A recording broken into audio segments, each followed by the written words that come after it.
From the Conference Desde Center el Centro de Conferencias en Salt Lake City, Utah, esta es la sesión del domingo por la mañana de la Conferencia General Anual número 195 de la Iglesia de Jesucristo de los Santos de los Últimos Días. Los discursantes han sido seleccionados de entre los líderes de la Iglesia. La música para esta sesión está a cargo del coro del Tabernáculo de la Manzana del Templo. Esta transmisión es un servicio público de Bonneville Distribution. Se puede utilizar para uso personal y no comercial, en el hogar, con la familia o en la iglesia. El presidente Henry B. Eyring, segundo consejero de la primera presidencia de la iglesia, dirigirá esta sesión.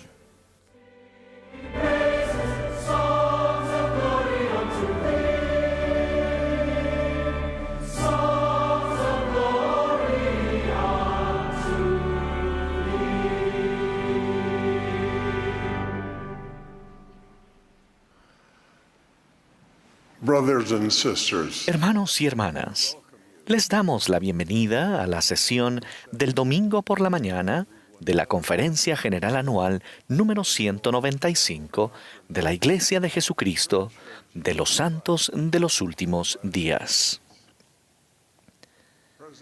El presidente Russell M. Nelson, quien está viendo la conferencia desde su casa, me ha pedido que dirija esta sesión.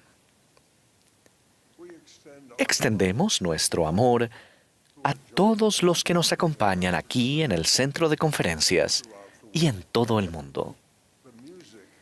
La música de esta sesión estará a cargo del coro del Tabernáculo de la Manzana del Templo, bajo la dirección de Mac Wilberg, con Brian Matthias y Andrew Answorth al órgano.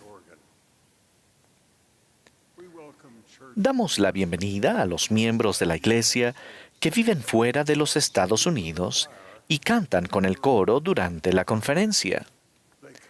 Vienen de Argentina, Brasil, Chile, Malasia, Nueva Zelanda, Filipinas, Sudáfrica, Suecia y Taiwán.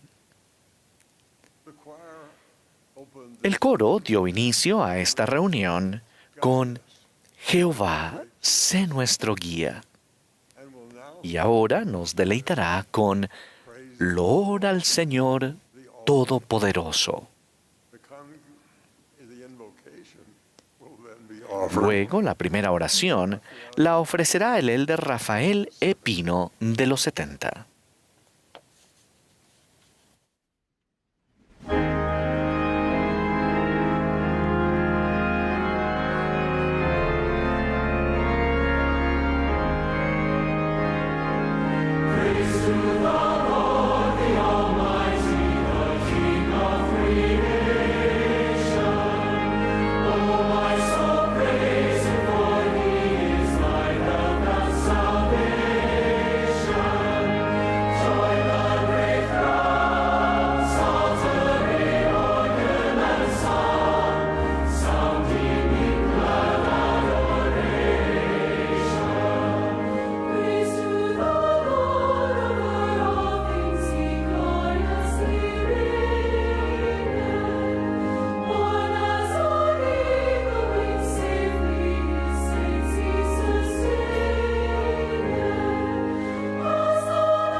Nuestro querido y amoroso Padre Celestial, te agradecemos por la oportunidad de estar reunidos acá esta mañana de Pascua de Resurrección al celebrar la resurrección de tu Hijo Jesucristo. Estamos agradecidos por su invitación abierta para venir a Él. Te agradecemos por el Evangelio restaurado y por nuestro profeta viviente. Te pedimos que bendigas a nuestro profeta, el profeta Russell M. Nelson. Padre, te pedimos que nos guíes, que tu Espíritu nos guíe durante esta reunión. Y te suplicamos que todos aquellos que estarán participando en esta conferencia puedan sentir tu amor y tu Espíritu. Decimos estas cosas en el nombre sagrado de tu Hijo Jesucristo. Amén.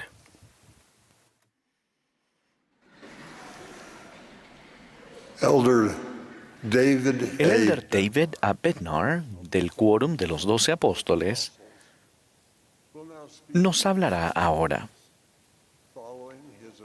Luego de sus palabras, escucharemos al elder Stephen D. Shumway, de los 70. Después, el coro cantará «Soy bienvenido a su hogar».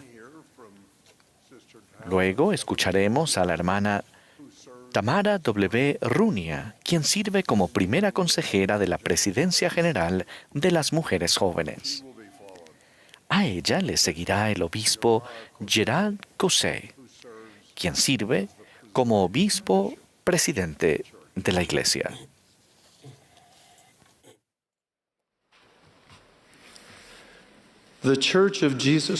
La Iglesia de Jesucristo de los Santos de los Últimos Días se organizó hoy hace 195 años, el 6 de abril de 1830. Una pequeña congregación de creyentes y amigos se reunió para esta ocasión trascendental y gozosa. Un gran derramamiento del Espíritu bendijo a todos los presentes. Cuando se administró la ordenanza de la Santa Cena, se confirió el don del Espíritu Santo y se efectuaron ordenanzas al sacerdocio y se predicaron las verdades del Evangelio de Jesucristo. Al restablecer su iglesia, el Señor designó a José Smith, de 24 años, como su líder en la tierra, vidente, traductor, profeta, apóstol de Jesucristo, elder de la Iglesia por la voluntad de Dios el Padre y la gracia de tu Señor Jesucristo. Ruego fervientemente la ayuda del Espíritu Santo a medida que consideramos la importancia y el impacto continuo de este evento singular en la historia del mundo. La organización formal de la Iglesia de Jesucristo de los Santos de los Últimos Días fue la culminación de una serie de experiencias milagrosas. La primera de esas experiencias ocurrió 10 años antes en el norte del estado de Nueva York. En la primavera de 1820, un joven llamado José Smith fue a un bosque cerca de su casa a orar. Tenía preguntas en cuanto a la salvación de su alma y anhelaba saber cuál de todas las iglesias era la verdadera a fin de saber a cuál unirse. José confiaba en que Dios contestaría su oración y lo guiaría. Observen que José no oró solo para saber lo que era correcto. Más bien, oró para saber lo que era correcto a fin de poder hacer lo que era correcto. José preguntó con fe y estaba decidido a actuar de acuerdo con las respuestas que recibió. Declaramos que en respuesta a su oración, Dios el Padre y su Hijo Jesucristo se aparecieron a José y dieron comienzo a la restauración de todas las cosas como se predijo en la Biblia. En esa visión, José se enteró de que después de la muerte de los apóstoles originales, la Iglesia de Cristo de la época del Nuevo Testamento dejó de existir en la tierra. José Smith tendría un papel decisivo en la restauración de la doctrina, la autoridad, los convenios y las ordenanzas de la antigua Iglesia del Salvador. José afirmó: «Vi en el aire arriba de mí a dos personajes cuyo fulgor y gloria no admiten descripción. Uno de ellos me habló llamándome por mi nombre y dijo, señalando al otro: Este es mi Hijo amado. Escúchalo». Mediante esa visión y subsiguientes experiencias divinas, José Smith llegó a comprender que Dios y Jesucristo lo conocían personalmente. Les importaba su salvación eterna y tenían una misión para que Él realizara. También aprendió lecciones cruciales acerca de los atributos, el carácter y las perfecciones de la Trinidad, y que el Padre y el Hijo son seres separados y distintos. Jesucristo es el Hijo literal de Dios en espíritu y en la carne. José Smith declaró que el Padre Celestial y Jesucristo son seres corpóreos. Enseñó: el Padre tiene un cuerpo de carne y huesos, tangible como el del hombre, así también el Hijo. Pero el Espíritu Santo no tiene un cuerpo de carne y huesos, sino es un personaje de espíritu. Testifico que la visita del Padre y del Hijo a José Smith fue el evento inicial en la grandiosa restauración de todas las cosas que se han declarado por boca de todos los santos profetas desde el principio del mundo. La segunda en la secuencia de experiencias milagrosas que condujeron a la organización formal de la Iglesia Restaurada del Salvador fue la traducción y salida a la luz del Libro de Mormón. A José Smith se le dio el don y el poder de Dios para traducir un registro antiguo, el Libro de Mormón, otro testamento de Jesucristo. En las páginas de este texto sagrado se halla el relato del ministerio personal de Jesucristo entre la gente del hemisferio occidental poco después de su resurrección. El Libro de Mormón enseña el propósito de la vida y explica la doctrina de Cristo, que es fundamental en ese propósito. Como libro canónico que acompaña a la Biblia, el Libro de Mormón testifica que todos los seres humanos son hijos e hijas de un amoroso Padre Celestial, que Él tiene un plan divino para nuestra vida y que su Hijo Jesucristo nos habla en la actualidad así como lo hizo en los días antiguos. Como miembros de la Iglesia Restaurada del Salvador, creemos que la Biblia es la palabra de Dios hasta donde esté traducida correctamente. También creemos que el Libro de Mormón es la palabra de Dios. El Libro de Mormón es otro testamento de Jesucristo. Confirma la veracidad de la Biblia y restaura verdades claras y preciosas que se perdieron de la Biblia. La Iglesia de Jesucristo de los Santos de los Últimos Días enseña que la Iglesia original establecida por el Salvador, con su autoridad, doctrina, convenios y ordenanzas divinos, desapareció de la tierra. Como parte de la restauración profetizada de todas las cosas en los últimos días, antiguos profetas y apóstoles confirieron personalmente la autoridad del sacerdocio a José Smith y le entregaron llaves del sacerdocio. Esa fue la tercera en la serie de experiencias milagrosas que condujeron a la organización formal de la Iglesia Restaurada del Salvador.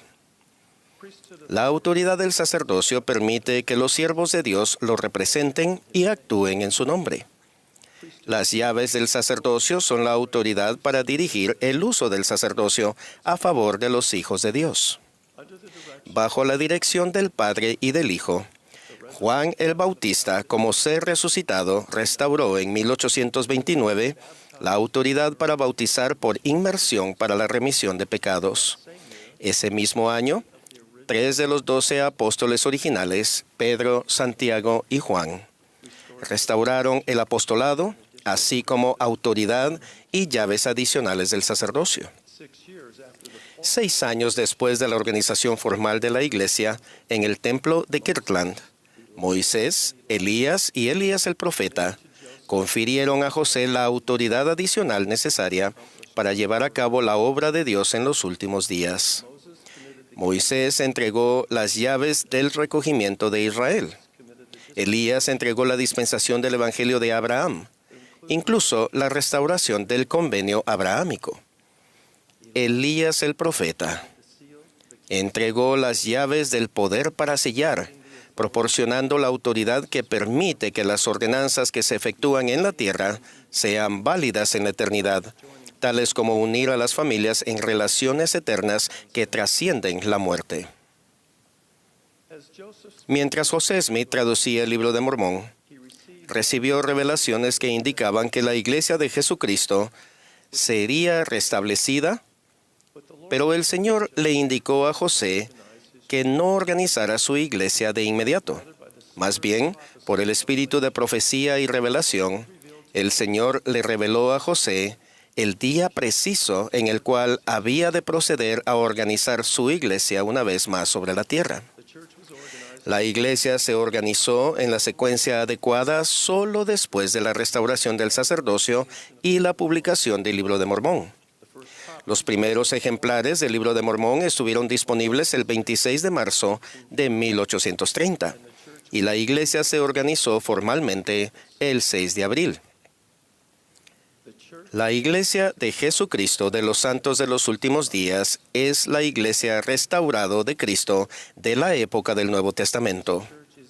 Esta iglesia está fundada sobre la vida perfecta de su principal piedra del ángulo, Jesucristo, y sobre su expiación infinita y resurrección literal.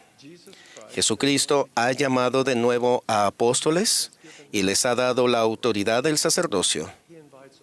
Él nos invita a todos a venir a Él y a su iglesia para recibir el Espíritu Santo, las ordenanzas de salvación y para obtener gozo duradero. La aparición del Padre y del Hijo a José Smith, la traducción y salida a la luz del Libro de Mormón y la restauración de la autoridad y las llaves del sacerdocio fueron prerequisitos necesarios para la organización de la Iglesia restaurada del Señor hace exactamente 195 años. En el Antiguo Testamento, el profeta Daniel interpretó un sueño sobre una piedra que sería cortada de un monte, no con mano, y que llenaría toda la tierra. Un año después de la organización de la Iglesia, el Señor indicó a José Smith que las llaves del reino de Dios habían sido nuevamente entregadas al hombre en la tierra y que el Evangelio de Jesucristo rodaría hasta los extremos de la tierra, como la piedra cortada del monte, no con mano.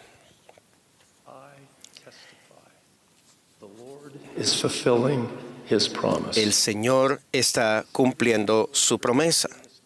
La Iglesia restaurada del Salvador se está estableciendo en todo el mundo y es el instrumento por el cual Dios reunirá todas las cosas en Cristo, tanto las que están en los cielos como las que están en la tierra. Mis queridos hermanos y hermanas, la obra del Señor en los últimos días es una causa que ha interesado al pueblo de Dios en todas las edades. Es un tema que los profetas, reyes y sacerdotes han tratado con gozo particular. Han mirado adelante con gloriosa expectativa hacia el día en que ahora vivimos, e inspirados por celestiales y gozosas expectativas, han cantado, escrito y profetizado acerca de esta nuestra época. En esta, la más grande y la última de todas las dispensaciones del Evangelio, es menester que una unión entera, completa y perfecta, así como un encadenamiento de dispensaciones, llaves, poderes y glorias, se realicen y sean revelados desde los días de Adán hasta el tiempo presente. Y no solo esto, sino que las cosas que jamás se han revelado desde la fundación del mundo serán reveladas en esta, la dispensación del cumplimiento de los tiempos. El profeta José Smith también explicó: todas las ordenanzas y los deberes que jamás haya requerido el sacerdocio, bajo la dirección y los mandamientos del Todopoderoso en cualquiera de las dispensaciones, se hallarán en la última dispensación, con lo que se efectuará la restauración de la que han hablado todos los santos profetas. He intentado resumir los elementos básicos de las buenas nuevas más importantes y gloriosas que cualquier persona en cualquier parte del mundo puede recibir. El mensaje de que el Señor Jesucristo ha restaurado su Evangelio y su Iglesia en los últimos días. Invito a todos a aprender y comprobar este mensaje.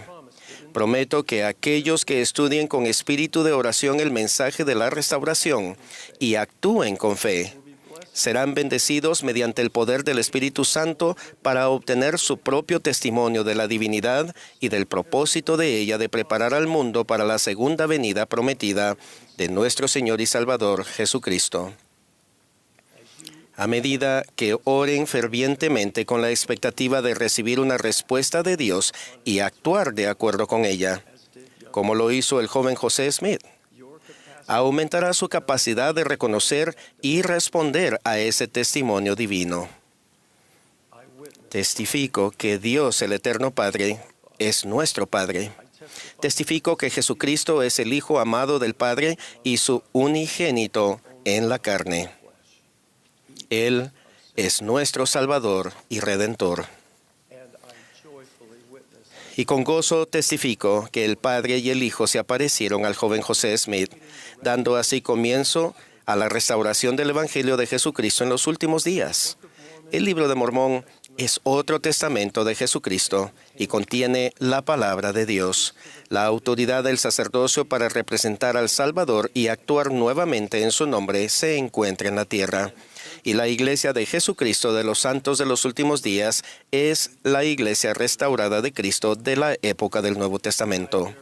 Declaro mi firme testimonio de que todas estas cosas son verdaderas. En el sagrado nombre del Señor Jesucristo. Amén.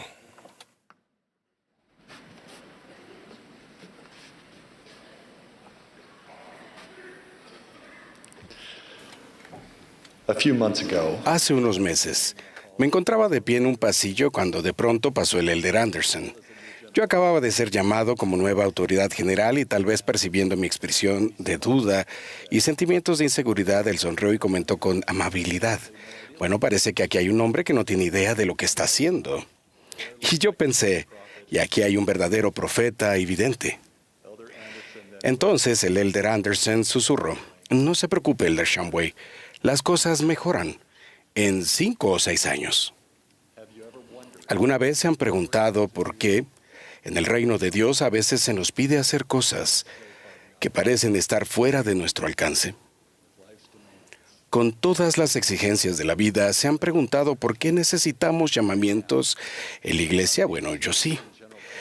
Recibí una respuesta en la conferencia general cuando el presidente Nelson comentó: este es el momento de que ustedes y yo nos preparemos para la segunda venida de nuestro Señor y Salvador, Jesús el Cristo. Cuando dijo esto, el Espíritu me enseñó que al participar en la obra de Dios, nos preparamos todos para el regreso de Cristo. La promesa del Señor es poderosa en cuanto a cómo los llamamientos, la administración, la adoración en el templo, el seguir las impresiones y otras formas de embarcarnos en la obra de Dios nos preparan de manera singular para encontrarnos con el Salvador.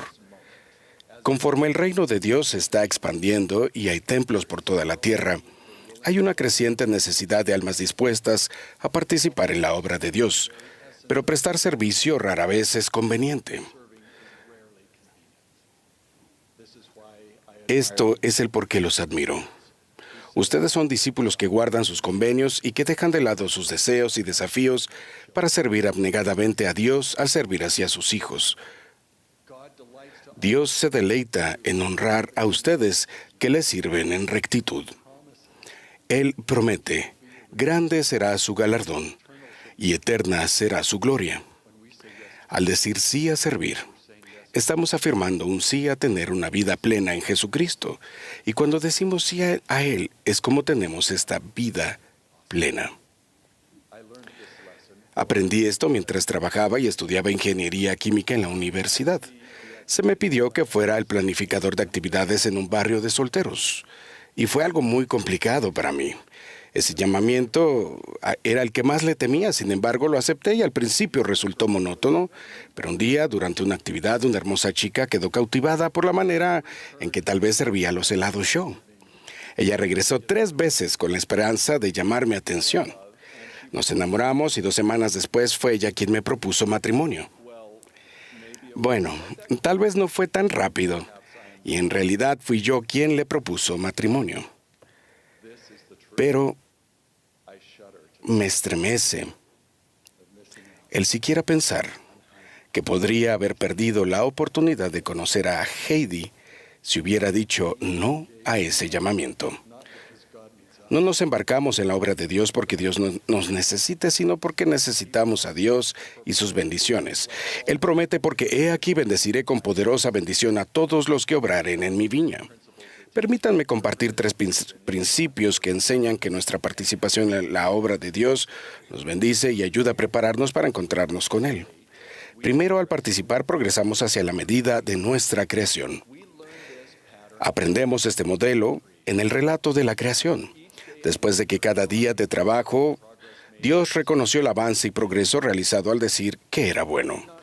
No afirmó que la obra estuviera terminada ni que fuera perfecta, pero sí destacó que en cada día había progreso y a los ojos de Dios eso es bueno. Los llamamientos no determinan ni ratifican el valor ni la dignidad de una persona. Más bien, al servir y colaborar con Dios de la manera en la que Él nos pide, crecemos hacia el propósito y la medida de nuestra propia creación. Dios se regocija en nuestro progreso y nosotros también. Deberíamos hacerlo incluso cuando aún nos quede trabajo por hacer. Podríamos carecer a veces de la fortaleza o los recursos para servir y cumplir con un llamamiento. Sin embargo, podemos participar aún en la obra y fortalecer nuestro testimonio de maneras significativas, como orando y estudiando las Escrituras. Nuestro amoroso Padre Celestial no nos condena cuando deseamos servir. Segundo, el prestar servicio eleva nuestros hogares y nuestras iglesias, convirtiéndolos así en lugares santos donde podemos vivir y poner en práctica los convenios. Por ejemplo, nuestro convenio de recordar siempre a Cristo se realiza de manera individual, pero ese convenio cobra vida al servir a los demás. Los llamamientos nos brindan oportunidades para llevar las cargas unos de otros, cumpliendo así la ley de Cristo. Cuando servimos por amor a Dios y con el deseo de vivir nuestros convenios, el servicio que inicialmente parecía obligatorio y agotador se convierte en una experiencia dichosa y transformadora. Las ordenanzas no nos salvan simplemente porque estemos cumpliendo con una lista celestial de cosas por hacer. Más bien, cuando vivimos los convenios asociados con estas ordenanzas, nos transformamos en el tipo de persona que desea estar en la presencia de Dios. Esta comprensión vence nuestra vacilación para servir y nuestra tendencia a evitar el servicio. Nuestra preparación para encontrarnos con Cristo se impulsa cuando dejamos de preguntarnos qué nos permitirá hacer y comenzamos a preguntar qué es lo que Dios prefiere que hagamos. Tercero, participar en la obra de Dios nos ayuda a recibir el don de la gracia de Dios. No recibimos compensación económica por prestar servicio. En cambio, las Escrituras enseñan que por nuestra obra hemos de recibir la gracia de Dios a fin de fortalecernos en el Espíritu, teniendo el conocimiento de Dios para enseñar con poder y autoridad de Dios.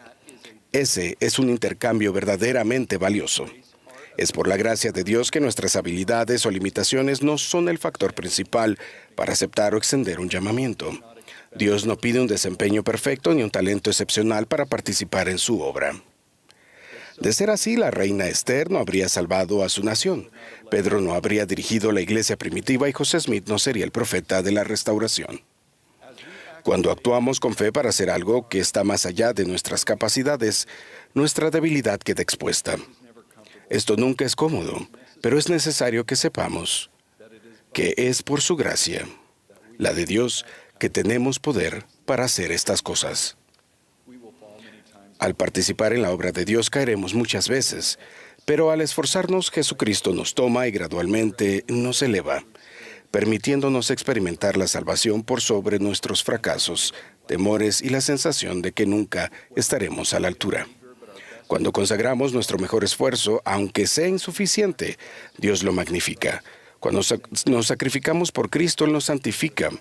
Ese es el poder transformador de la gracia de Dios. A medida que servimos, crecemos en su gracia hasta que estamos preparados para ser levantados por el Padre para comparecer ante Jesucristo. No sé, ni tengo la certeza de lo que el Salvador me preguntará cuando esté frente a Él, pero tal vez una de estas preguntas será: ¿a quién has traído contigo? Los llamamientos son dones sagrados de un amoroso Padre Celestial otorgados para ayudarnos a llevar a otras personas a Cristo. Por eso invito a los líderes y a cada uno de nosotros a buscar con mayor intención a aquellos que no tienen llamamientos. Anímenlos, ayúdenlos a participar en la obra de Dios. Yo no estaba activo en la iglesia cuando su obispo lo visitó y le dijo que el Señor tenía una obra para él. El obispo lo invitó a dejar de fumar. Aunque John había intentado dejarlo muchas veces antes, esta vez sintió que un poder no visible lo estaba ayudando. Apenas 3 semanas después, el presidente de Estaca visitó a John y lo llamó a servir en el obispado. John estaba perplejo. Le dijo al presidente de Estaca que acababa de dejar de fumar, pero si eso significaba que tendría que abandonar su costumbre de ir a los partidos de fútbol profesional los domingos, bueno, eso ya era demasiado pedir. La respuesta inspirada del presidente de Estaca fue sencilla e inspiradora. John, no te lo pido yo. Es el Señor quien te lo está pidiendo. A lo que John respondió: bien, en ese caso serviré. John me dijo que estos sacrificios para servir fueron los momentos espirituales decisivos para él y su familia. Me pregunto si a veces tenemos un punto ciego y nos extendemos o no extendemos llamamientos a personas que desde nuestra perspectiva terrenal parecen ser los candidatos menos probables o que consideramos indignos.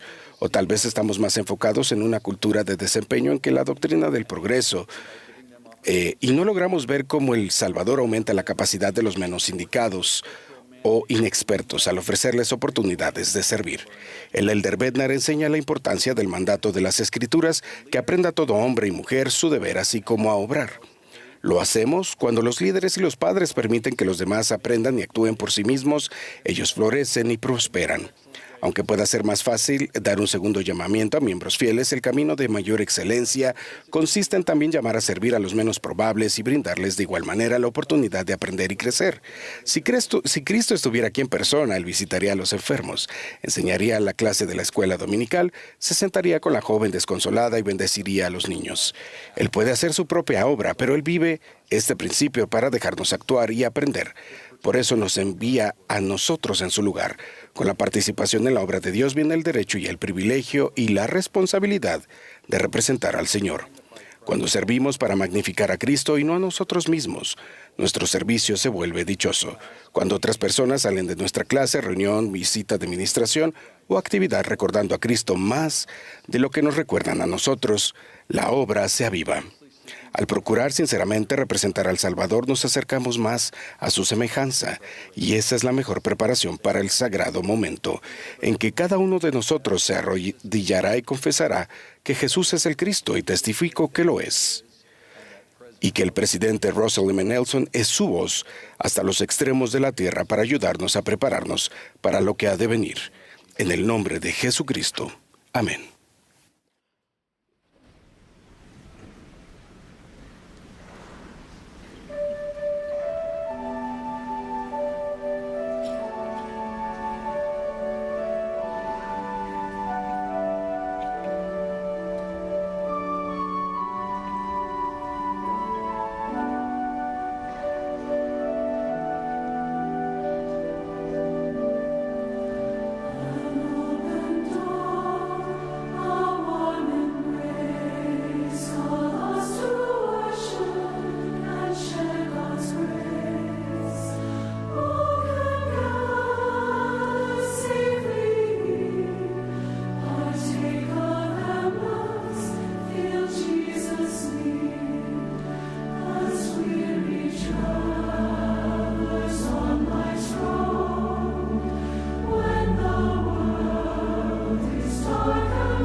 Hace años, en Florida, me senté afuera a leer un libro.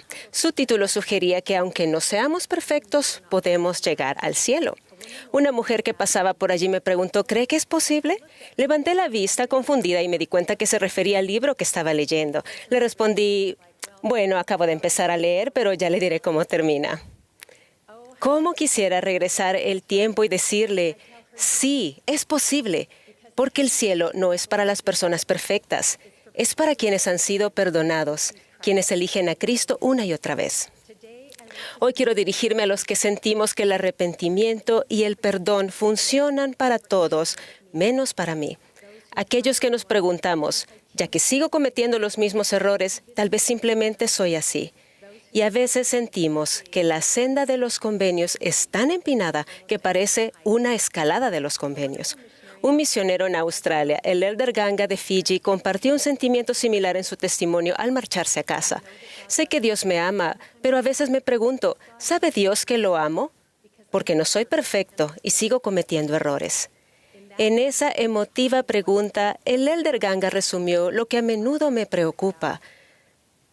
Tal vez ustedes también se pregunten, me esfuerzo mucho, pero ¿sabe Dios que realmente lo estoy intentando? Cuando no doy la talla, ¿sabe Dios que todavía lo amo? Me entristece admitirlo, pero yo también medía mi relación con el Salvador por la perfección de mi vida.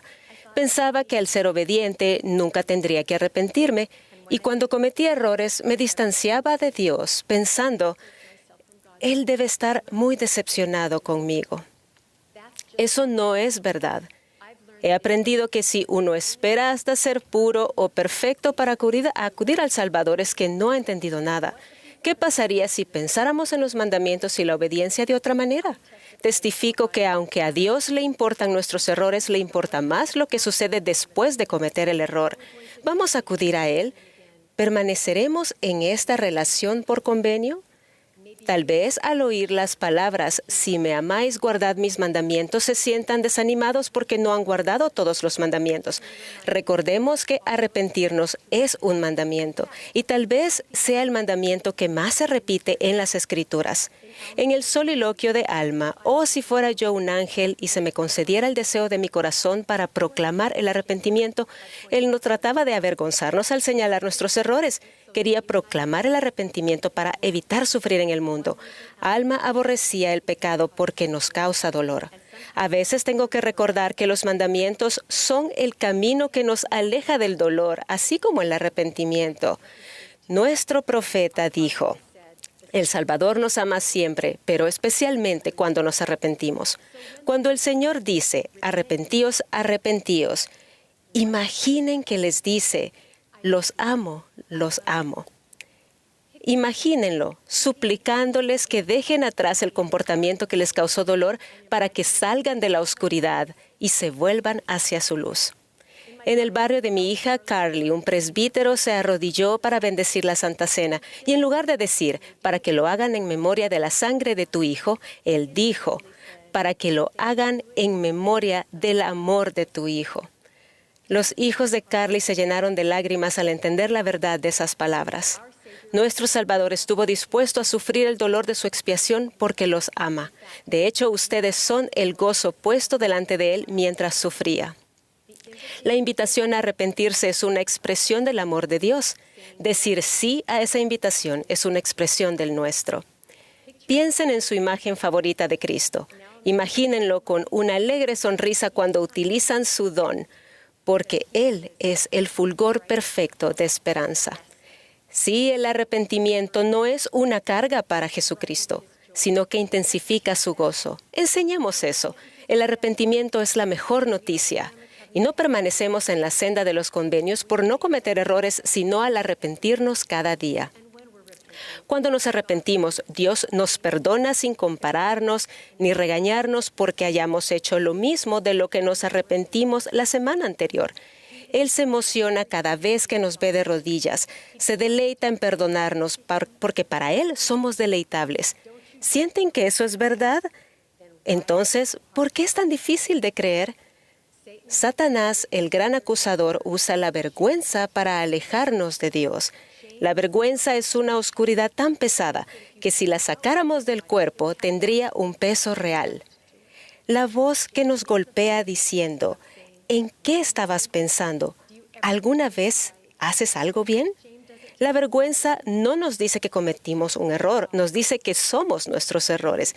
Quizás incluso oigan, escóndete. El adversario hace todo lo posible por mantener ese peso en nuestro interior y nos dice que será más fácil si permanecemos en la oscuridad y así elimina toda la esperanza. Satanás nos roba la esperanza. Así que diré estas palabras en voz alta. Ustedes no son la voz en su mente, ni los errores que han cometido. Quizás tengan que decirlo en voz alta también. Díganle a Satanás, hoy no, y apártenlo de ustedes. Sientan el impulso de la tristeza según Dios para volver al Salvador y que su gracia entre en sus vidas. Les prometo que al presentar con valentía un corazón quebrantado, Él estará allí de inmediato. Si ven a alguien ahogándose, ¿no extenderían la mano para rescatarlo? ¿Se imaginan al Salvador rechazándoles la mano extendida? Yo me lo imagino sumergiéndose en el agua, descendiendo debajo de todo para levantarnos y ayudarnos a respirar aire puro. Nadie puede hundirse tan profundamente que no lo ilumine la luz de Cristo. El Salvador brilla más que las tinieblas de la vergüenza. Él nunca les quitará valor a ustedes. Imaginen que esta mano representa el valor. Y esta mano representa la obediencia. Quizá esta mañana hicieron una oración, leyeron las Escrituras, tomaron buenas decisiones y tratan a los demás a la manera de Cristo. Y si están escuchando la conferencia, están siendo obedientes. O tal vez últimamente les ha costado hacer las cosas pequeñas y sencillas para conectarse con el cielo. Han tomado decisiones de las que no se sienten orgullosos. ¿Dónde está su valor? ¿Se ha movido esta mano? Su valor no depende de la obediencia. Su valor es constante, no cambia. Dios se los dio y no hay nada que ustedes puedan hacer para cambiarlo. La obediencia trae bendiciones, pero el valor no es una de ellas. Su valor siempre es grande a la vista de Dios, sin importar a dónde los hayan llevado sus decisiones. Y aunque cometo errores, quiero tener una relación por convenio con Cristo y les diré por qué. Al crecer tomé clases de clavados y aprendí que cuando los jueces califican un clavado, se fijan en la ejecución. ¿Fue la entrada perfectamente vertical con pocas salpicaduras de agua? Y además se fijan en esto. Ellos toman en cuenta el grado de dificultad. Cada uno ejecuta el clavado con su grado de dificultad y el Salvador lo sabe. Yo quiero una relación con la persona que conoce mi corazón y sabe que me estoy esforzando. Él sabe que los vapores de tinieblas descienden sobre nosotros y que nuestro trayecto pasa junto al río de la inmundicia y aunque estemos aferrados a la barra de hierro, seremos salpicados. Venimos a Cristo al decir, ¿me ayudarás? Con la certeza de que sus brazos están siempre extendidos. Esta nueva visión del arrepentimiento significa que, aunque ahora no tengamos una obediencia perfecta, intentamos obedecer por afecto y decidimos quedarnos porque lo amamos a Él. ¿Recuerdan al pueblo del rey Benjamín que ya no tenía más disposición a obrar mal, sino solo a hacer lo bueno continuamente? ¿Creen que empacaron las tiendas, se fueron a casa y no volvieron a cometer errores? Claro que no. La diferencia es que ellos ya no querían pecar. Su obediencia era por afecto. Sus corazones se pusieron en armonía con Dios mientras se esforzaban. Una vez en la playa vi un ave volando contra el viento. Batía las alas frenéticamente sin avanzar. Luego vi otra ave más arriba. Había tomado una corriente ascendente y flotaba con facilidad sin que el viento la molestara. Esa es la diferencia entre esforzarnos solos y dejar que el Salvador nos eleve en sus alas con sanidad. Como líderes de misión en Australia, en nuestra última reunión con los misioneros, hablamos de Tercer Nefi 17, cuando las personas estaban cerca del Salvador y lo escucharon orar por ellas. Preguntamos, si pudieras escuchar al Salvador orar por ti, ¿qué crees que diría? Escuchar sus respuestas fue una experiencia muy espiritual. Cada uno de los misioneros hacía una pausa y se le llenaban los ojos de lágrimas cuando le recordábamos, tu Salvador sabe el grado de dificultad por el que estás pasando. Él lo ha sentido. Esto es lo que los misioneros compartieron con ternura. Jesús le diría al Padre, ella está haciendo lo mejor que puede y se está esforzando mucho. Y otro dijo, con todo lo que ha sucedido en su vida, estoy muy orgulloso de él. Hagamos la prueba. Hoy antes de orar, imaginen a Jesucristo cerca. Él es su abogado ante el Padre. Pregúntense, ¿qué le diría mi Salvador al Padre de mí? Y luego guarden silencio. Escuchen a esa voz que dice cosas buenas de ustedes, la voz del Salvador, su mejor amigo, y la de su Padre Celestial, quienes están ahí. Recuerden que el amor de ellos y el valor de ustedes siempre son grandes, pase lo que pase. Testifico que Jesucristo da luz a quienes están en tinieblas. En los días en que esa voz les diga que se escondan en un cuarto oscuro, los invito a ser valientes y a creer a Cristo. Caminen y enciendan la luz, nuestro fulgor perfecto de esperanza. Bañados en su luz, verán personas que también se sienten solas, pero ahora, con la luz encendida, ustedes se preguntarán, ¿por qué teníamos tanto miedo en la oscuridad y por qué nos quedamos tanto tiempo allí? Que el Señor los envuelva en sus brazos, los consuele y los ame siempre. Y ruego que lo amemos y lo escojamos a Él constantemente. En el nombre de Jesucristo. Amén.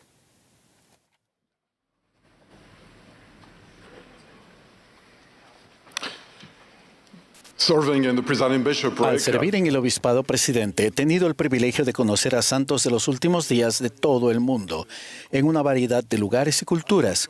Su fe duradera y su devoción al Señor Jesucristo me han inspirado continuamente. Sin embargo, también me han conmovido las diversas y a menudo difíciles circunstancias que muchos de ustedes enfrentan.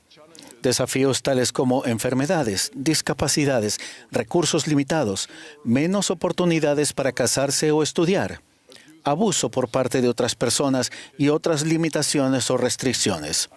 A veces podría parecer que esas pruebas obstaculizan su progreso y ponen a prueba sus esfuerzos genuinos por vivir el Evangelio plenamente, lo que hace que sea más difícil servir, adorar y cumplir con los deberes sagrados.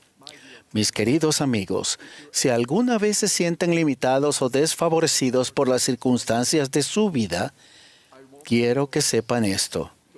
El Señor los ama de forma individual. Él conoce sus circunstancias y la puerta a sus bendiciones permanece abierta de par en par para ustedes, sin importar los desafíos que afronten. He aprendido esta verdad por medio de una experiencia personal que, aunque aparentemente insignificante, dejó una impresión duradera en mí. Cuando tenía 22 años, mientras prestaba servicio en la Fuerza Aérea Francesa en París, me emocioné al enterarme de que el elder Neil A. Maxwell, un apóstol del Señor, hablaría en una conferencia en los Campos Elíseos. Sin embargo, justo antes del evento, recibí órdenes de llevar a un oficial superior al aeropuerto a la hora exacta en que se iba a llevar a cabo la conferencia. Decidido a asistir, dejé al oficial y corrí a la conferencia. Después de encontrar un lugar para estacionar, corrí por los Campos Elíseos hasta el lugar de la reunión y llegué sin aliento, cuando solo quedaban 5 minutos para que terminara la reunión. Justo cuando entré, escuché al elder Maxwell decir, «Ahora les daré una bendición apostólica». En ese instante, tuve una hermosa e inolvidable experiencia espiritual. El Espíritu me dominó y las palabras de la bendición parecieron penetrar cada fibra de mi alma, como si fueran solo para mí. Lo que experimenté ese día fue una pequeña pero poderosa manifestación de un aspecto consolador del plan de Dios para sus hijos. Cuando circunstancias más allá de nuestro control nos impidan cumplir los deseos justos de nuestro corazón, el Señor nos compensará de formas que nos permitan recibir sus bendiciones prometidas.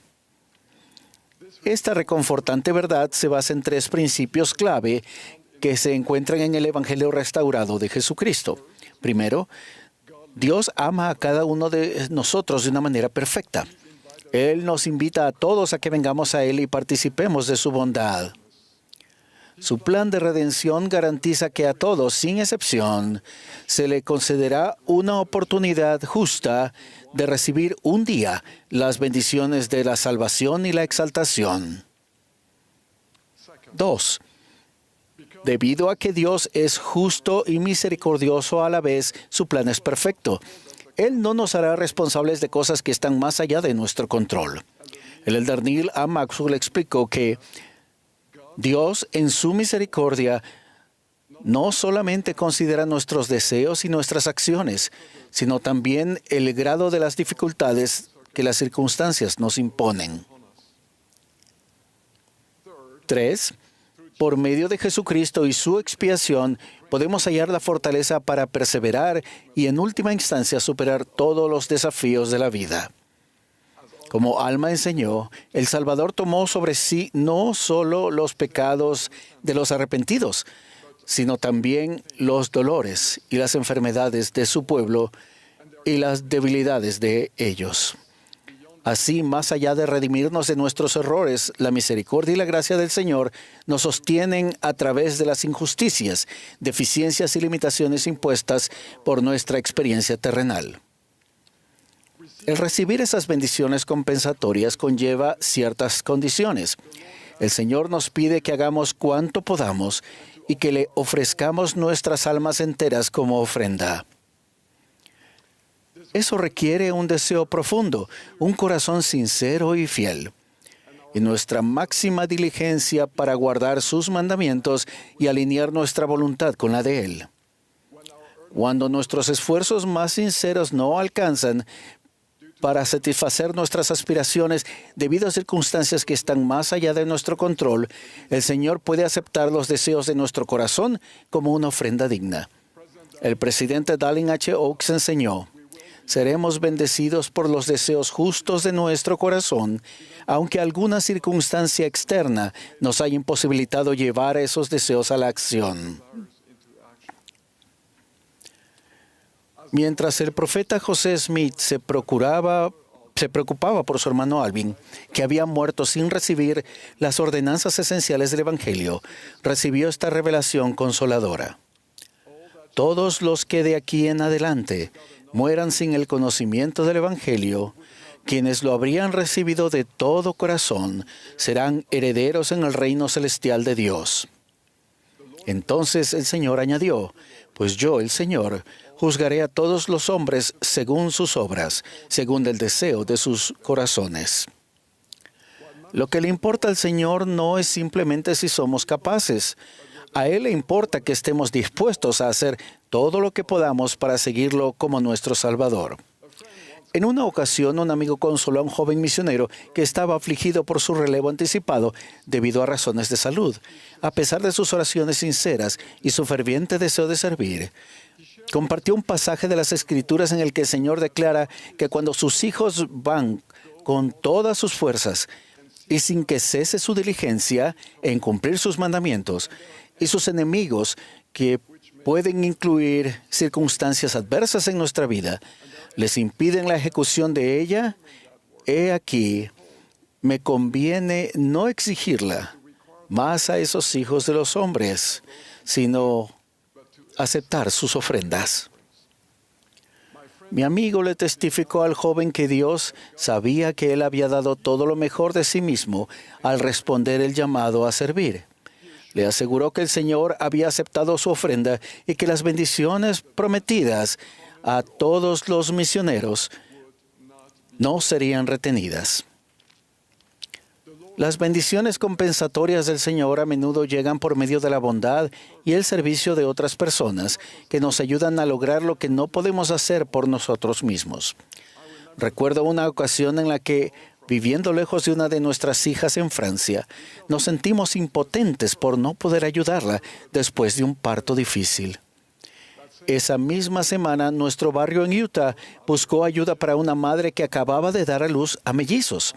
Mi esposa, Valerie, se ofreció a llevarle una comida, con una oración en el corazón, tanto por esta nueva madre como por nuestra hija necesitada. Poco después nos enteramos de que las hermanas del barrio de nuestra hija en Francia se habían organizado para proporcionar comidas para su familia. Para nosotros, Dios había contestado nuestras oraciones, enviando a sus ángeles para dar consuelo cuando nosotros no pudimos hacerlo. Cuando enfrentamos limitaciones y desafíos, ruego que reconozcamos nuestras propias bendiciones, nuestros dones, recursos y tiempo, y los utilicemos para servir a los necesitados. Al hacerlo, no solo bendeciremos a los demás, sino que invitaremos a la sanación y a la compensación en nuestra propia vida. Una de las maneras más poderosas en que podemos contribuir a las bendiciones compensatorias de Dios es mediante la obra vicaria que hacemos por nuestros antepasados en la casa del Señor. Al efectuar ordenanzas a favor de ellos, participamos activamente en la gran obra de salvación del Señor, utilizando nuestros dones y habilidades para proporcionar bendiciones a quienes no tuvieron la oportunidad de recibirlas durante su vida terrenal. El servicio amoroso que ofrecemos en los santos templos nos recuerda que la gracia del Salvador se extiende más allá de esta vida. En la vida venidera tal vez se nos den nuevas oportunidades de lograr lo que no podríamos hacer en esta vida terrenal. Dirigiéndose a las hermanas que aún no habían encontrado un compañero eterno, el presidente Snow dijo con amor: «Ningún santo de los últimos días que muera, después de haber llevado una vida fiel, perderá bendición alguna por no haber hecho ciertas cosas que, si no se le presentaron las oportunidades de hacerlas, tendrán todas las bendiciones, la exaltación y la gloria que tendrá cualquier hombre o mujer que tenga esa oportunidad y la aproveche». Este mensaje de esperanza y consuelo es para todos nosotros, los hijos de Dios. Ninguno de nosotros puede escapar de los desafíos y las limitaciones de la vida terrenal.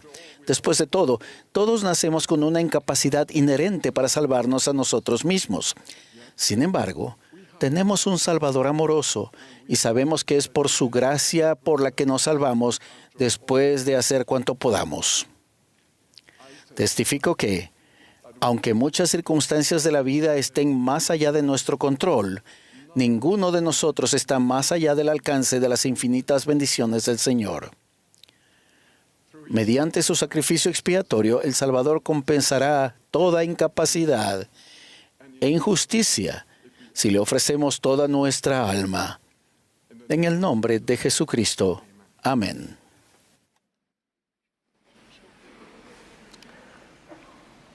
As directed by Bajo la Brother dirección del hermano Wilberg,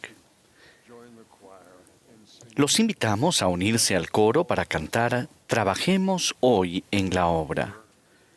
Luego escucharemos al elder Garrett W. Gong del Quórum de los 12 Apóstoles. Le seguirá el elder John A. McCune de los 70.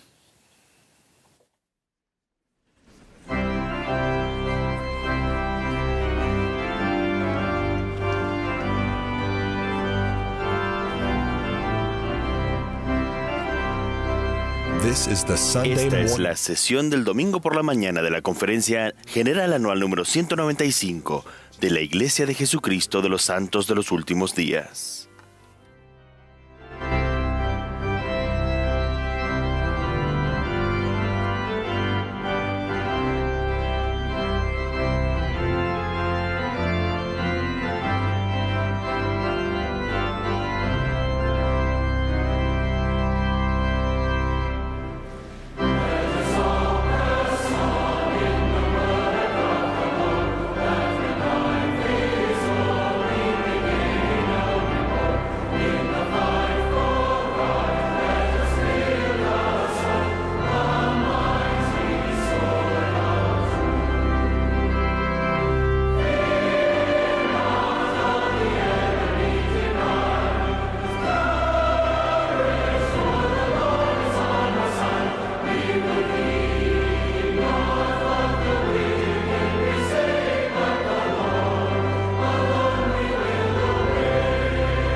Hace años, nuestra clase matutina del Evangelio memorizó versículos de la Biblia.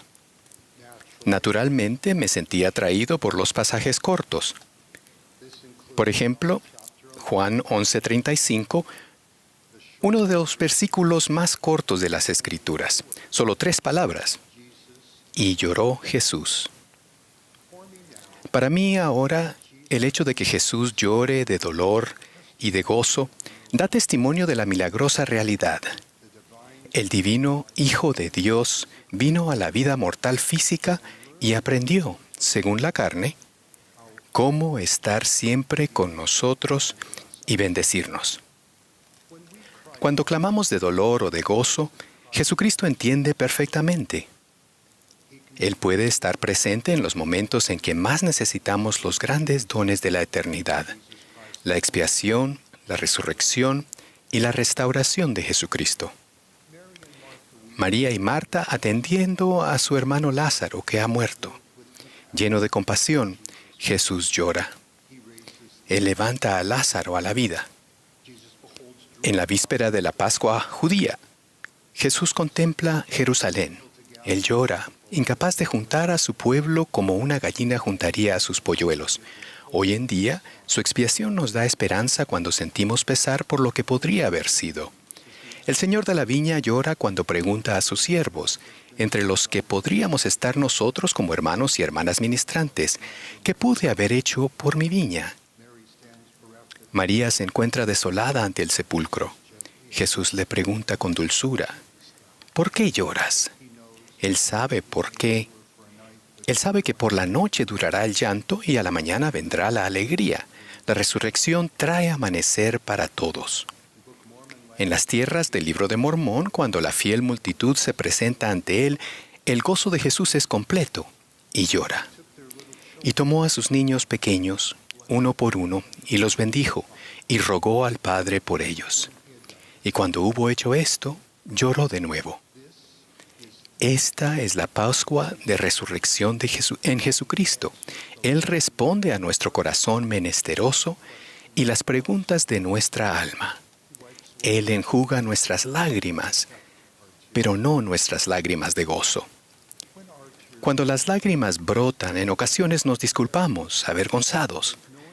Pero saber que Jesucristo comprende los dolores y las alegrías de la vida puede darnos fortaleza más allá de la nuestra, mientras experimentamos lo amargo y lo dulce. En Sudamérica, un padre solloza. La alegría de su vida, su pequeña hija ha muerto. Daría cualquier cosa por volverla a ver. Clama en mis brazos. Yo también lloro. En la dedicación del Templo de Puebla, México, lágrimas de felicidad bañan el rostro de una querida hermana. Sus rasgos irradian fe y sacrificio. Ella dice, todos mis hijos están aquí en el templo hoy. Las generaciones reunidas en la casa del Señor traen lágrimas de gozo y gratitud. En una cruel guerra civil, familias y vecinos se hicieron cosas horribles unos a otros. Lágrimas amargas lentamente dan paso a la esperanza. Con voz temblorosa, una mujer en una pequeña aldea dice, «Vecino, antes de que llegue mi hora, debo decirte dónde están tus familiares desaparecidos». Una novia radiante y un apuesto novio se están sellando en la casa del Señor. Ella tiene 70 años, igual que él. La hermosa novia esperó dignamente este día. Mueve tímidamente su vestido nupcial de un lado a otro. Se derraman lágrimas de gozo. Las promesas de Dios se cumplen, sus convenios traen bendiciones. Al visitar a una hermana viuda como maestro orientador, un joven Boyd K. Packer aprendió una tierna lección. Tras una discusión con su esposo, esa hermana le gritó con un último comentario hiriente. Ese día, un accidente se llevó la vida de su esposo. Por 50 años sollozó la viuda. He vivido en un infierno sabiendo que las últimas palabras que él oyó de mis labios fueron una frase mordaz y maligna. La Pascua de la Resurrección en Jesucristo nos ayuda a enmendar, reconciliar y corregir nuestras relaciones en ambos lados del velo. Jesús puede sanar el dolor. Él hace posible el perdón y puede librarnos a nosotros y a los demás de las cosas que nosotros o ellos hemos dicho o hecho y de que de otro modo nos mantendrían cautivos. La Pascua de Resurrección en Jesucristo nos permite sentir la aprobación de Dios. Este mundo nos dice que somos demasiado altos, bajos, anchos, estrechos, no lo suficientemente inteligentes, bonitos o espirituales. Mediante la transformación espiritual de Jesucristo podemos escapar del perfeccionismo debilitante. Con gozo en la Pascua de Resurrección cantamos, Cristo libertad nos dio y la muerte conquistó. La resurrección de Cristo nos libra de la muerte, de la fragilidad que conlleva la edad y de las imperfecciones físicas. La expiación de Jesucristo también nos restaura espiritualmente. Él sangró de cada poro, llorando sangre, por así decirlo, para darnos el escape del pecado y la separación. Él nos reúne, íntegros y santos, los unos con los otros y con Dios, en todo lo bueno. Jesucristo restaura abundantemente, no solo lo que era, sino también lo que puede ser. La vida y la luz de Jesús testifican del amor de Dios por todos sus hijos, ya que Dios nuestro Padre ama a todos sus hijos en toda época y toda tierra. En muchas tradiciones y culturas vemos su amorosa invitación a venir y hallar paz y gozo en Él. En todo momento, en todo lugar y quien quiera que seamos, compartimos la identidad divina como hijos del mismo Creador. Similarmente, los seguidores de Islam, el judaísmo, el cristianismo, comparten el legado religioso del padre Abraham y la conexión por convenio a lo largo de los eventos del antiguo Egipto. El padre Abraham llegó a Egipto y fue bendecido. José, vendido como esclavo en Egipto, supo que el sueño de Faraón significaba 7 años de abundancia seguidos de 7 años de hambruna. José salvó a su familia y a su pueblo. José lloró cuando vio en perspectiva el plan de Dios, en el que todas las cosas obran juntamente para el bien de aquellos que guardan sus convenios. Moisés, criado en Egipto, en la casa de Faraón, recibió y más tarde restauró las llaves para el recogimiento de los hijos de Dios. En cumplimiento de la profecía, José, María y el niño Jesús buscaron refugio en Egipto. En el Cairo, un devoto creyente musulmán afirma con reverencia, el Corán enseña que José, María y el niño Jesús hallaron seguridad y asilo en mi país. En mi país, Jesús, cuando era niño, comió nuestra comida, dio sus primeros pasos, dijo sus primeras palabras. Aquí en mi país, creemos que los árboles se inclinaron para darles fruto a él y a su familia. Su presencia en mi país bendijo a nuestro pueblo y a nuestra tierra. El plan de Dios del albedrío moral y terrenal nos permite aprender por experiencia propia. Algunas de las mayores lecciones de la vida provienen de cosas que nunca elegiríamos. Con amor, Jesucristo descendió debajo y ascendió a lo alto de todas las cosas. Él se regocija en nuestra capacidad divina para la creatividad y el deleite, la bondad que no espera recompensa, la fe para arrepentimiento y el perdón. Y Él llora de pesar por la enormidad de nuestro sufrimiento, crueldad e injusticia humanos, que a menudo son consecuencia de la elección humana, al igual que lloran los cielos y el Dios del cielo con ellos.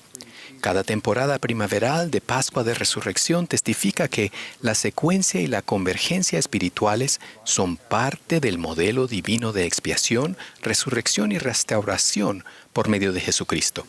Esta convergencia sagrada y simbólica no se da por accidente ni coincidencia. El Domingo de Ramos, la Semana Santa y la Pascua de Resurrección celebran la expiación y resurrección de Jesucristo. Tal como hoy, cada 6 de abril, conmemoramos el establecimiento y la organización de la Iglesia de Jesucristo de los Santos de los Últimos Días. Esta restauración es una de las razones por las que nos reunimos el primer domingo de abril en la Conferencia General. La restauración también se produjo cuando Jesucristo, Moisés, Elías y Elías el profeta, resucitados, devolvieron las llaves y la autoridad del sacerdocio por el recién dedicado templo de Kirtland el domingo de Pascua de Resurrección en 1836.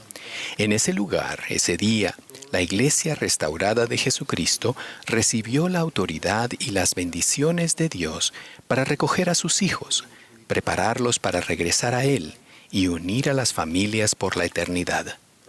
La restauración ese día cumplió la profecía al acontecer tanto en la Pascua judía como en la Pascua de Resurrección. Incluyendo el templo de Kirtland, recientemente visité lugares sagrados en Ohio, donde el profeta José y otras personas vieron en visión a Dios nuestro Padre y a su Hijo Jesucristo. El profeta José vio cómo es el cielo. En el cielo, el Padre Celestial, por medio de Jesucristo, salva todas las obras de sus manos en un reino de gloria.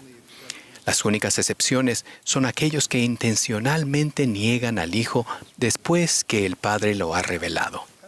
Al comenzar su ministerio terrenal, Jesús declaró su misión de bendecirnos a cada uno de nosotros con todo lo que estemos dispuestos a recibir, en todo tiempo, en toda tierra y en toda circunstancia. Después de ayunar durante 40 días, Jesús entró en la sinagoga y leyó: El Espíritu del Señor está sobre mí, por cuanto me ha ungido para dar buenas nuevas a los pobres. Me ha enviado a sanar a los quebrantados de corazón, a pregonar libertad a los cautivos y dar vista a los ciegos, a poner en libertad a los quebrantados. Pobre, quebrantado de corazón, cautivo, ciego, herido y quebrantado. Así es o está cada uno de nosotros. El libro de Isaías continúa la promesa mesiánica de esperanza, liberación y seguridad. Ordenar a los que están de duelo en Sión, se les dé gloria en lugar de ceniza, aceite de gozo en lugar de luto, manto de alegría en lugar de espíritu apesadumbrado. Así pues, exclamamos: me regocijaré en Jehová. Mi alma se alegrará en mi Dios, porque me vistió con vestiduras de salvación, me cubrió con manto de justicia. Cada época de Pascua de Resurrección celebramos, como un todo simbólico, los grandes dones de la eternidad por medio de Jesucristo, su expiación, su resurrección y la promesa de nuestra resurrección literal, y la restauración de su iglesia en los últimos días con las llaves y la autoridad para bendecir a todos los hijos de Dios. Nos regocijamos en las vestiduras de salvación y en el manto de justicia. Exclamamos: Hosana a Dios y al Cordero. Porque de tal manera amó Dios al mundo que ha dado a su Hijo unigénito, para que todo aquel que en Él cree no se pierda, mas tenga vida eterna. Ruego que cada uno de nosotros se encuentre en la expiación de Jesucristo, su resurrección y restauración. Paz, llegar a ser más y pertenecer, aquello que es perdurablemente real y gozoso, feliz y para siempre. Lo ruego en su santo nombre, Jesucristo. Amén.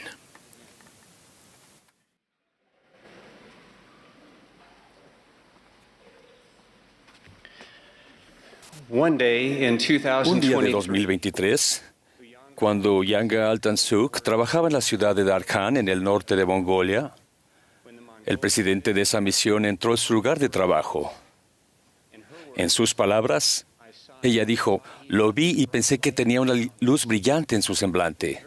Él era muy gentil y divertido con los que le rodeaban, y sentí esa amabilidad. Antes de irse, le hice algunas preguntas. Unos días después, él regresó a mi trabajo y me preguntó si podía asistir a su iglesia. Pensé que podría ser provechoso. Yo estaba preocupada por el futuro de mis hijos, ya que la sociedad parecía estar llena de estrés y oscuridad. Quería que mis hijos fueran como este hombre, con una luz en su semblante, transmitiendo gozo a las personas a su alrededor. Un día los misioneros nos enseñaron la ley del diezmo. Mis hijos dijeron con entusiasmo: mamá, debemos pagar el diezmo. Pude ver la fe de mis hijos en ese momento. Antes de unirme a la iglesia, vi la conferencia general y escuché al presidente Russell M. Nelson.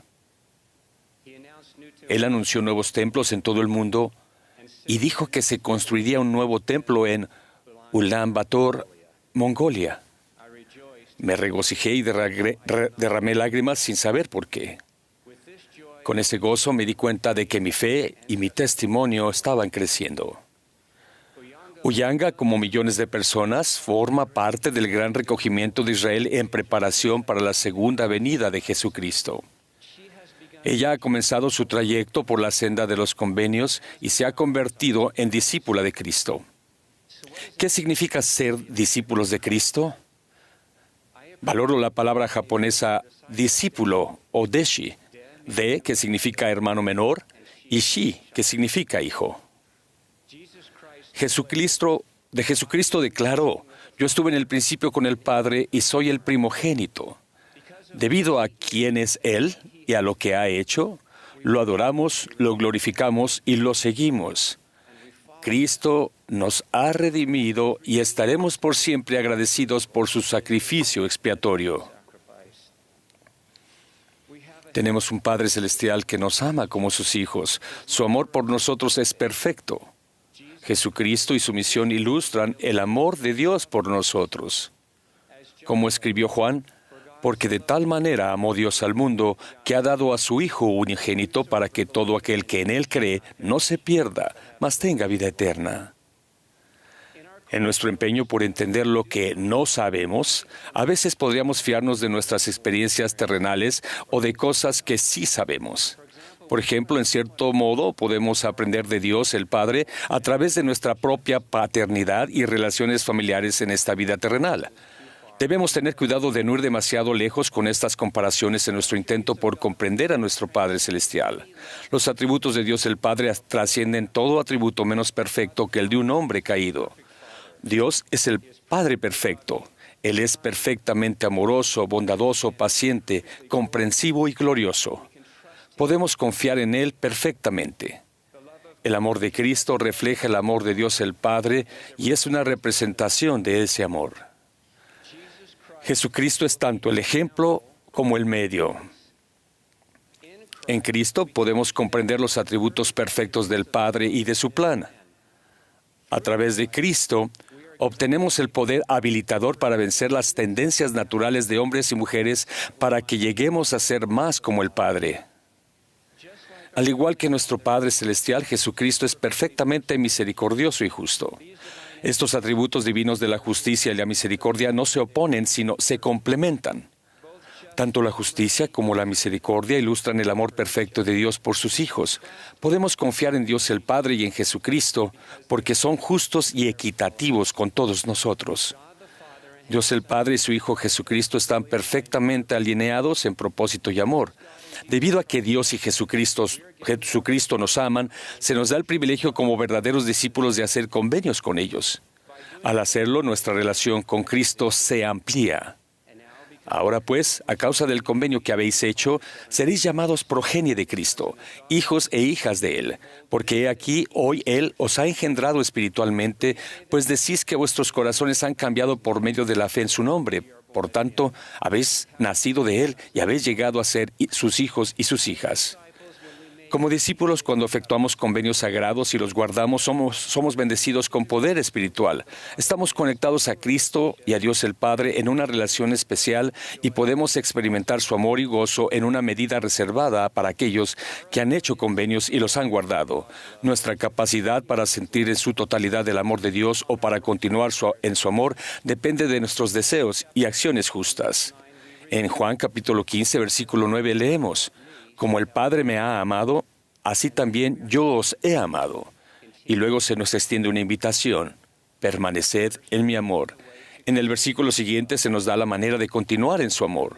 Si guardáis mis mandamientos, permaneceréis en mi amor, así como yo he guardado los mandamientos de mi Padre y permanezco en su amor. Luego vemos el propósito de guardar los mandamientos en el versículo 11. Estas cosas os he hablado para que mi gozo esté en vosotros y vuestro gozo sea completo. Mediante el verdadero discipulado por convenio podemos comenzar a comprender mejor la naturaleza de Dios y el gozo que Él desea que todos sus hijos experimenten. También podemos comenzar a entender algunos principios que a primera vista podrían parecer confusos. Por ejemplo, ¿cómo puede Dios tener una plenitud de gozo cuando algunos de sus hijos están sufriendo tanto? La respuesta se encuentra en la perspectiva perfecta de Dios y en su plan perfecto. Él nos ve desde el principio hasta nuestro glorioso potencial futuro. Él ha proporcionado una manera por medio de su Hijo Jesucristo para que todos nosotros, sus hijos, superemos los dolores, el sufrimiento, los pecados, la culpa y la soledad de nuestra vida terrenal. Dios nos ha proporcionado el camino y la elección. Los ejemplos de personas que han experimentado gozo por medio del discipulado podrían ayudarnos a comprender mejor este concepto. Tal vez hayan escuchado la frase de que somos tan felices como nuestro hijo más desdichado. He visto que no tiene por qué ser así. Mi madre, de 94 años, tiene más de 200 descendientes vivos. En un momento dado, al menos uno de los 200 va a ser desdichado. Si esta afirmación fuera cierta, mi madre estaría en un estado perpetuo de infelicidad, lo cual no es el caso. Quienes la conocen saben lo alegre que ella es. Ahora me gustaría compartir otra experiencia. En enero de 2019, mi esposa Debbie y yo fuimos invitados a la oficina del presidente Nelson. Él había colocado una silla cerca de nosotros y nos sentamos cerca de él. Después de extender nuestro llamamiento actual, el presidente Nelson se volvió hacia mi esposa Debbie y se centró en ella. Él fue bondadoso, amoroso, gentil y lleno de gozo, como el padre o abuelo perfecto. Tomó la mano de Debbie, asegurándole que todo saldría bien y que nuestra familia sería bendecida. En ese momento nos pareció que éramos las personas más importantes para él y que tenía todo el tiempo del mundo para nosotros. Salimos de su oficina ese viernes por la tarde, sintiéndonos tranquilos, amados y gozosos. El lunes vimos la noticia. Durante el mismo día que el presidente Nelson había estado con nosotros, una de sus hijas había fallecido de cáncer. Estábamos desconcertados. Nuestro corazón estaba triste mientras acompañábamos en su dolor a él y a su familia. Nuestro corazón también estaba lleno de gratitud por la atención cristiana que nos prestó mientras lamentaba la muerte de su hija, quien estuvo sufriendo. Al meditar en esa experiencia nos preguntamos, ¿cómo pudo ser tan bondadoso, amoroso e incluso gozoso en un momento tan difícil? La respuesta es, porque Él sabe. Él sabe que Cristo ha salido victorioso. Él sabe que volverá a estar con su hija de nuevo y que pasará la eternidad con ella. El gozo y la perspectiva eterna se obtienen por estar unidos al Salvador, al hacer y guardar convenios y mediante el discipulado cristiano. El presidente Nelson ha enseñado, así como el Salvador nos brinda una paz que sobrepasa todo entendimiento, también nos brinda una intensidad, profundidad y amplitud de gozo que desafía la lógica humana o la comprensión mortal. Por ejemplo, no parece posible sentir gozo cuando un hijo padece una enfermedad incurable o cuando perdemos el empleo o cuando nuestro cónyuge nos traiciona. Sin embargo, ese es precisamente el gozo que brinda el Salvador. Al efectuar convenios, nos centraremos en los demás y tendremos el deseo de ayudar a otras personas a sentir el gozo y el amor que nosotros sentimos en nuestras relaciones por convenio. Podemos ser parte de la causa más grandiosa de la tierra hoy en día, el recogimiento de Israel. Podemos ayudar a llevar a los hijos de Dios a Cristo, como enseñó el profeta Jacob. Y benditos sois, porque a causa de que habéis sido diligentes en obrar conmigo en mi viña, y habéis guardado mis mandamientos, y me habéis traído otra vez el fruto natural, he aquí, os regocijaréis conmigo a causa del fruto de mi viña. Al comprometernos a actuar como discípulos del convenio, sea cual sea nuestro nivel de capacidad, nuestra relación con el Padre y el Hijo se enriquece. Nuestro gozo aumenta y nuestra perspectiva eterna se expande. Entonces, somos investidos con poder y podemos sentir gozo en una medida reservada para los verdaderos discípulos del convenio de Dios, en el nombre de Jesucristo. Amén.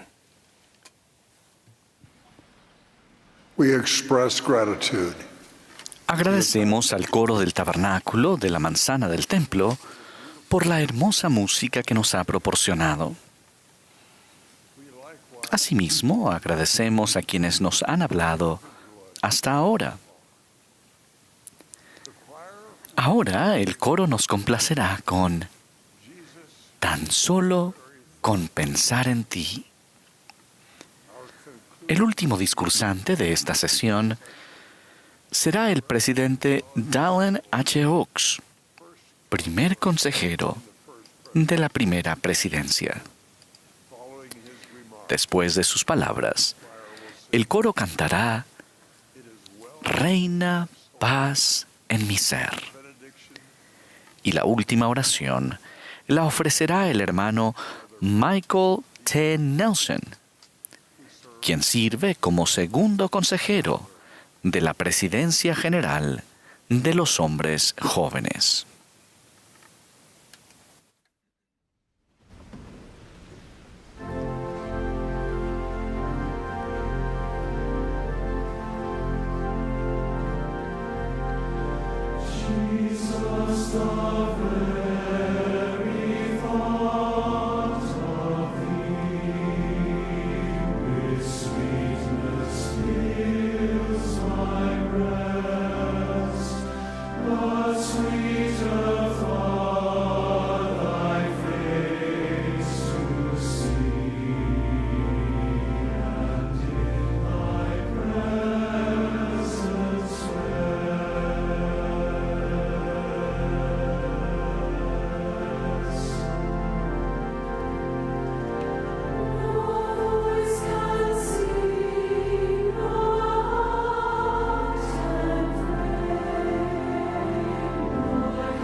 Through the prophet Joseph Smith, the Lord revealed a El few Señor reveló algunas cosas por medio del profeta José Smith acerca de nuestra vida preterrenal.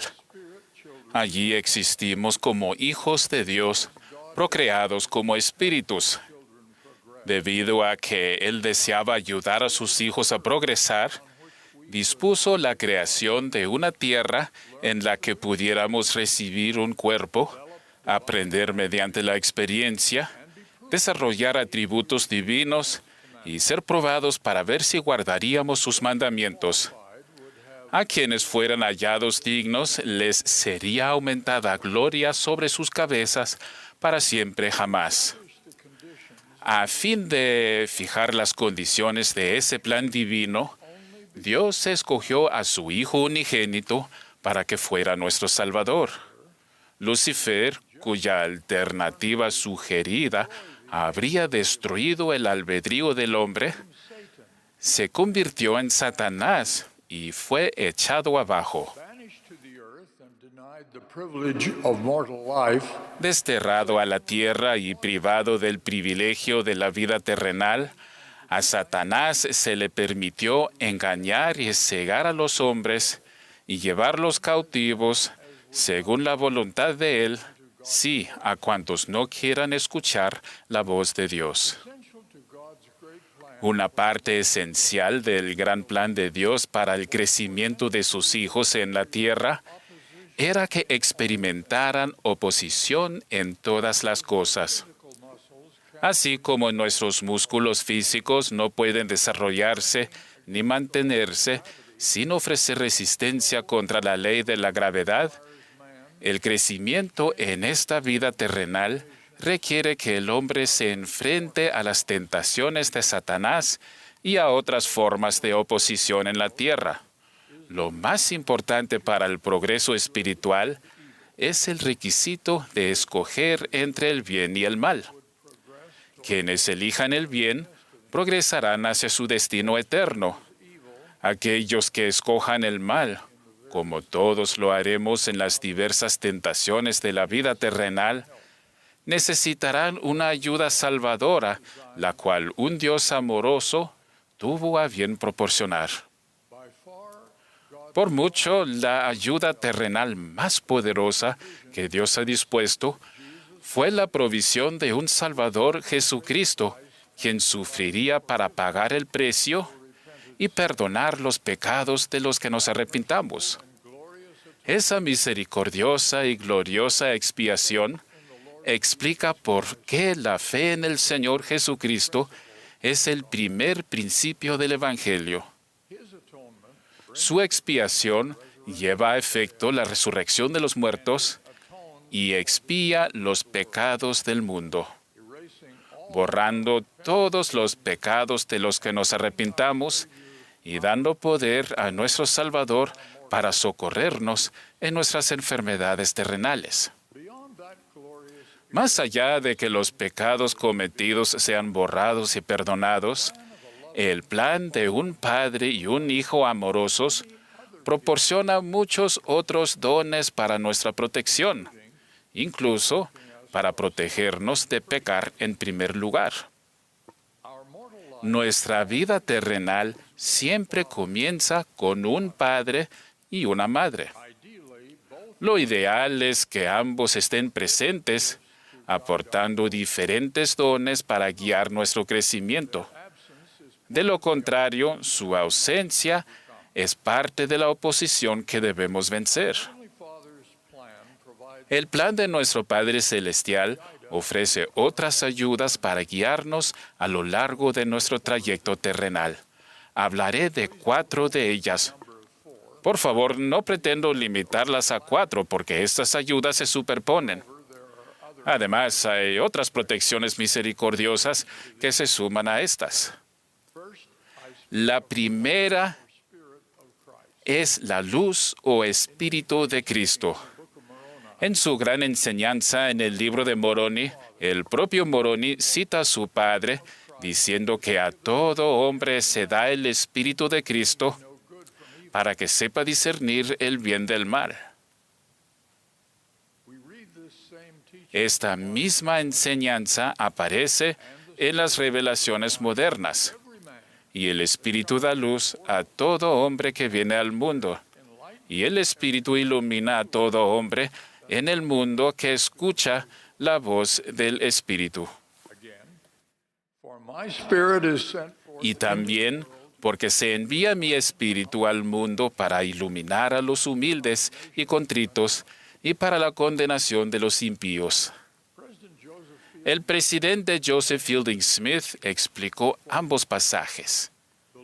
Dijo él, el Señor no ha dejado a los hombres cuando nacen en este mundo desamparados, buscando a tientas la luz y la verdad, sino que cada uno nace con el derecho a recibir la guía, la instrucción, el consejo del Espíritu de Cristo o luz de la verdad. La segunda de las grandes ayudas que nos ha brindado el Señor para ayudarnos a elegir lo correcto es un conjunto de instrucciones divinas que se encuentran en las Escrituras y que forman parte del plan de salvación, plan de felicidad. Estas instrucciones son los mandamientos, las ordenanzas y los convenios. Los mandamientos definen la senda que nuestro Padre Celestial ha trazado para nuestro progreso hacia la vida eterna. Las personas que perciben los mandamientos como la forma en que Dios decide a quién castigar no logran entender el propósito de su amoroso plan de felicidad. En esa senda podemos lograr gradualmente la relación necesaria con nuestro Salvador y hacernos merecedores de un mayor grado de su poder para ayudarnos en nuestro camino hacia el destino que Él desea para nosotros. Nuestro Padre Celestial desea que todos sus hijos regresen al reino celestial, donde moran Él y nuestro Salvador, y que tengan la clase de vida de quienes allí residen. Las ordenanzas y los convenios son parte de la ley que define la senda hacia la vida eterna. Las ordenanzas y los convenios sagrados que por medio de ellas hacemos con Dios son pasos necesarios y barandales esenciales a lo largo de esa senda. Me gusta pensar que la función de los convenios es demostrar que en el plan de Dios, Él otorga sus bendiciones más elevadas a aquellos que prometen por adelantado guardar ciertos mandamientos y que cumplen dichas promesas. Las manifestaciones del Espíritu Santo son otras ayudas que Dios nos da para tomar decisiones correctas. El Espíritu Santo es el tercer miembro de la Trinidad. Su función, que se define en las Escrituras, es testificar del Padre y del Hijo, enseñarnos, recordarnos todas las cosas y guiarnos a toda verdad. Las Escrituras incluyen muchas descripciones de las manifestaciones del Espíritu Santo, tales como un testimonio espiritual en respuesta a una consulta sobre la veracidad del Libro de Mormón. Una manifestación no debe confundirse con el don del Espíritu Santo, el cual se confiere después del bautismo.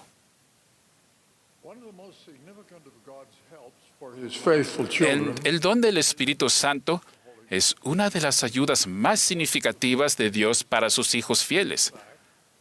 La importancia de este don se evidencia en el hecho de que se confiere formalmente después del arrepentimiento y del bautismo en el agua.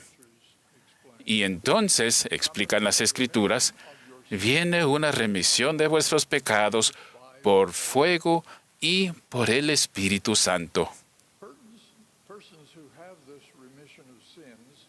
Las personas que reciben esta remisión de pecados y que luego renuevan con regularidad su purificación mediante el arrepentimiento diario y viviendo de acuerdo con el convenio que hacen por medio de la ordenanza de la Santa Cena, se hacen merecedoras de la promesa de que siempre puedan tener consigo el Espíritu Santo, el Espíritu del Señor.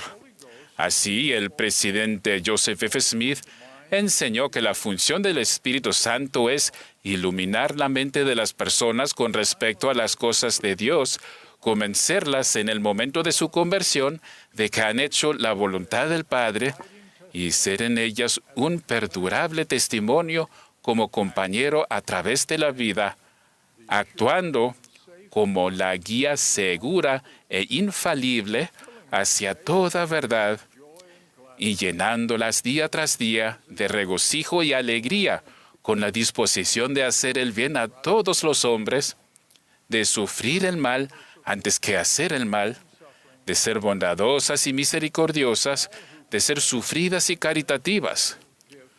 Todos los que poseen este don inestimable, esta perla de gran precio, tienen una constante sed de rectitud. Sin la ayuda del Santo Espíritu, concluyó el presidente Smith, ningún ser mortal puede caminar por el camino estrecho y angosto. Con tantas ayudas poderosas para guiarnos en nuestro trayecto terrenal, es decepcionante que tantas personas sigan sin estar preparadas para el encuentro señalado con nuestro Salvador y Redentor Jesucristo. La parábola de las 10 vírgenes, de la cual tanto se ha hablado en esta conferencia, sugiere que de entre las invitadas a recibirlo, solo la mitad no estarán preparadas. Todos conocemos ejemplos de ello.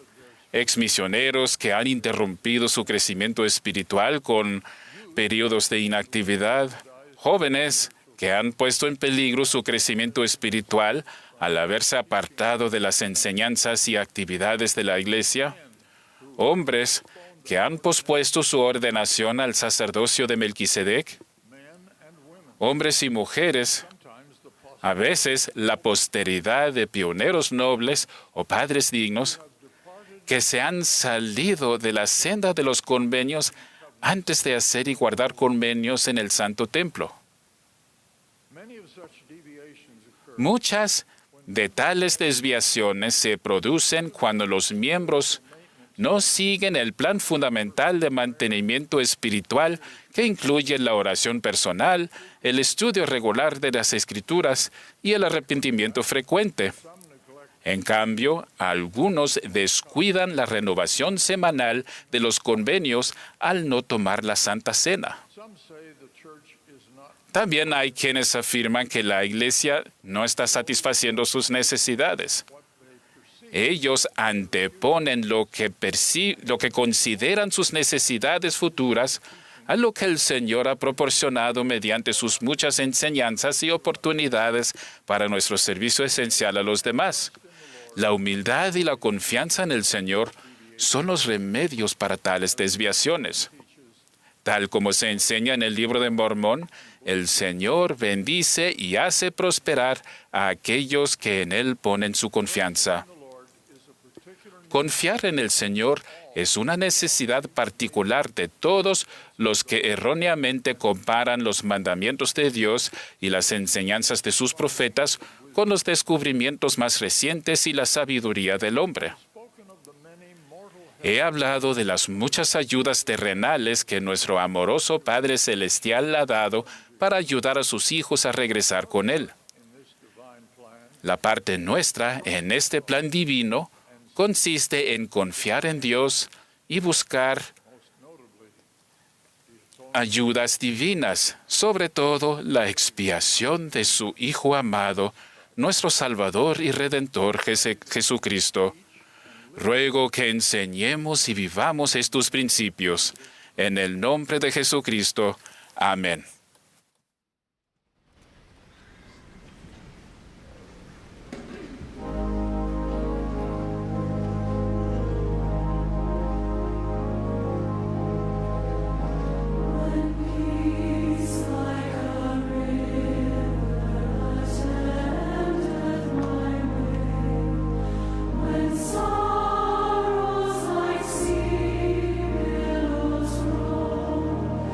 Water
Nuestro Padre Celestial, te damos las gracias por la bendición y privilegio de estar aquí congregados como tus hijos en todo el mundo, esforzándonos por seguir a tu Hijo Jesucristo.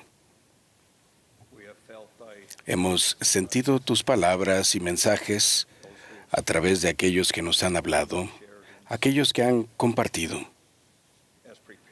Al prepararnos y poder entregarnos y así recibir y confirmar por el poder del Espíritu Santo. Te agradecemos, Padre, por la bendición que ha sido a través de toda esta sesión el poder sentarnos a los pies y de ser instruidos por aquellos a quienes tú has llamado para servir y decirnos y bendecirnos como profetas, videntes y reveladores. Te pedimos les bendigas. Te pedimos que nos ayudes a poder escuchar tu voz a través de sus palabras y enseñanzas y poder volver a nuestros hogares, a nuestras estacas, barrios y comunidades para poder establecer un buen ejemplo de las enseñanzas de tu Hijo Jesucristo. Te pedimos bendigas a los apóstoles mayores e incluso nuestro presidente Nelson con fortaleza para que pueda sentirse bien y pueda seguir adelante cumpliendo los propósitos aquí en la tierra. Y durante esta Pascua de Resurrección te agradecemos por tu Hijo Jesucristo, de poder vivir nuestras vidas para testificar que Él ha resucitado, de que es nuestro Redentor y nuestro Salvador. Decimos y pedimos estas cosas en nombre de Jesucristo. Amén.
Esta ha sido la transmisión de la sesión del domingo por la mañana de la Conferencia General Anual número 195 de la Iglesia de Jesucristo de los Santos de los Últimos Días.